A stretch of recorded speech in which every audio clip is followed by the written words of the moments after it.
ver essas duas palestras completamente inspiradoras. Enfim, me sinto desse tamanho aqui agora.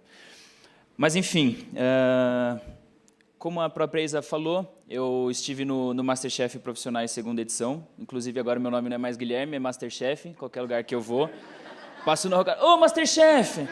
Tudo bem? Boa tarde, como vai? Enfim, mas o que mexeu fundo de ter participado desse programa em mim foi ver e reavivar em mim o quão deturpada é a visão sobre a gastronomia que a gente ainda tem no Brasil, né? As pessoas assistem os programas esperando, não só os de gastronomia, mas eu vou citar no meu caso em particular, né, os programas de gastronomia, esperando ver problemas. As pessoas assistem porque elas querem ver a intriga, elas querem ver as pessoas errando, elas querem ver as pessoas atrapalhando as outras, e foi algo que não aconteceu nessa edição. Coincidentemente ou não, um grupo de pessoas que foi para o programa, que está no programa, são as pessoas mais colaborativas que eu, inclusive, já encontrei nesses meus 10 anos de cozinha. As pessoas lá dentro se ajudando, emprestando ingredientes, dando dicas, ensinando receitas, mostrando como fazer, como não fazer, em que momento fazer. Foi um negócio que realmente deu aquele start e aí me fez voltar a algumas perguntas que eu já tinha me feito há um tempo atrás, mas, enfim, acabei deixando passar com a correria, com o trabalho, enfim, com o meu próprio ego. Que é entender por que a gastronomia do Brasil ela não evolui assim como a gastronomia dos outros países. A gente é muito novo na gastronomia brasileira. A gente tem 15, 10 anos de estrada, de uma gastronomia bem trabalhada, de profissionais que estudaram, que estão criando restaurantes, que estão criando conceitos, que estão defendendo as coisas. Mas, mesmo assim, são coisas muito separadas, são polos muito separados. O norte é muito bairrista, o sul é muito bairrista, o centro-oeste é muito bairrista. E aí o que acontece é que a gente não consegue formar uma característica da gastronomia brasileira. A gente não consegue juntar um país e defender uma causa. Assim como foi feito no Peru, no caso, eu tive a oportunidade de ir lá, quando eu ganhei esse concurso Metro Superchef, como ela disse, e conhecer o Gastão Acúrio. Até esse concurso, eu tinha essa visão de competição. Vou ganhar concursos, eu quero participar, eu quero ser o melhor, lá.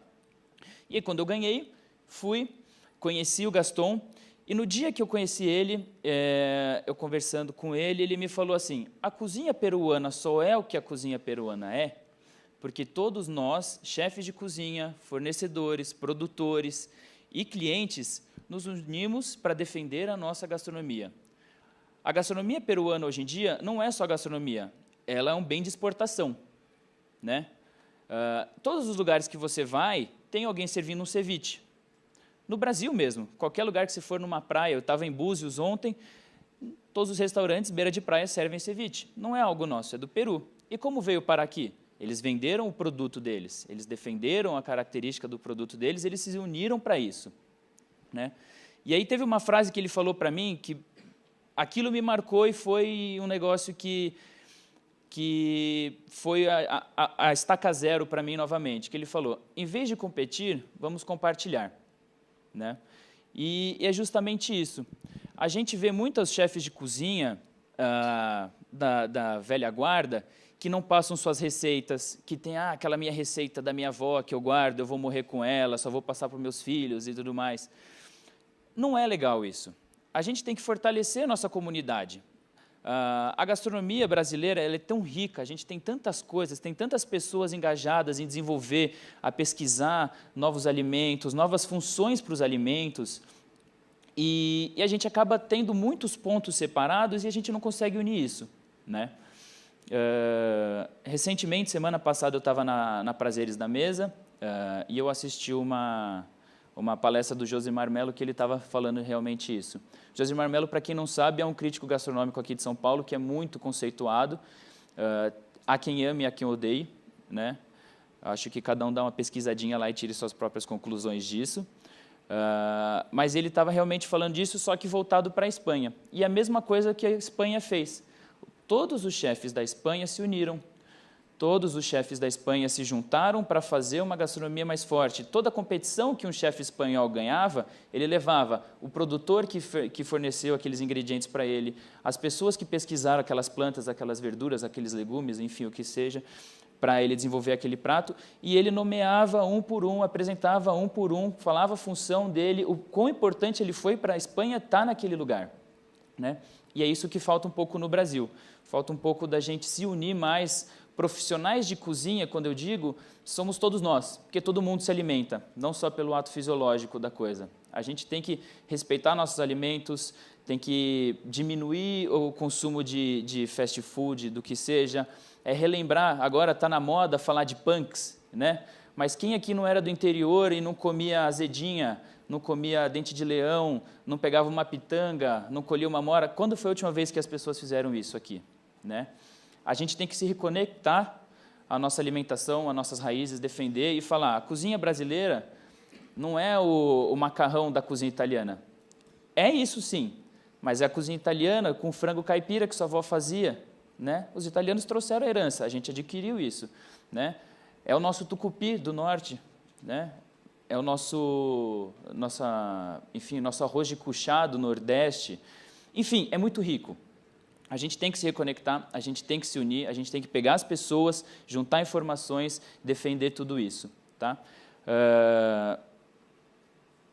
Enfim, juntamente nesse contexto geral, eu e a Mirna, chefe mais colaborativa que vocês podem conhecer, que está ali, ó, bonitona, a gente está criando um projeto, que ainda está engatinhando, que é para fazer o primeiro congresso de gastrobotânica do Brasil.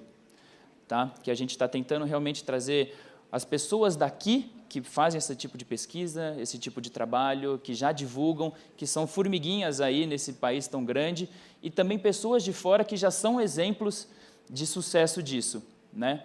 E não fazer um negócio voltado para um público que vá pagar algo muito caro por isso, por um congresso de pessoas estrangeiras. Não, né? A ideia não é essa. Realmente fazer uma palestra muito bem feita, uma aula muito bem feita, uma cozinha show muito bem feita, para a dona de casa entender como que ela pode usar o dente de leão, a capuchinha, enfim, a fruta que ela colhe no pé, porque ela pode planta na casa dela, ela pode plantar as próprias ervas e não comprar um tempero pronto, né? A acessibilidade da gastronomia como um todo, né?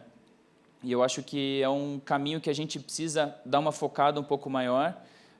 Enfim, vocês viram aí as matérias sobre a alimentação nas escolas públicas aqui em São Paulo, eu não preciso falar mais nada, né, em relação a isso. A gente tem chefes e exemplos muito fortes de projetos que dão certo, assim como a Janaína Rueda tem um projeto que ela ensina as merendeiras das escolas públicas a cozinhar com alimentos verdadeiros, comidas verdadeiras para as crianças da escola. E entender que não é só alimentar bem a criança na escola, você tem que ensinar a família dela, que ela vai alimentar em casa, que ela vai alimentar os vizinhos, e, enfim, é passar o conhecimento, é passar as informações, é passar tudo aquilo que a gente tem que passar e não morrer com a informação só para nós. A alimentação não é só o fato de você comer. A alimentação é você passar a cultura em forma de alimento, em forma de carinho, em forma de amor, enfim. Acho que é dessa maneira que a gente vai atingir o que a gente quer. A gente está engatinhando, a gente é um país muito grande, quase continental. Mas, enfim, se a gente não começar a repensar isso agora, pode ser tarde demais. Acho que é isso, gente. Obrigadão.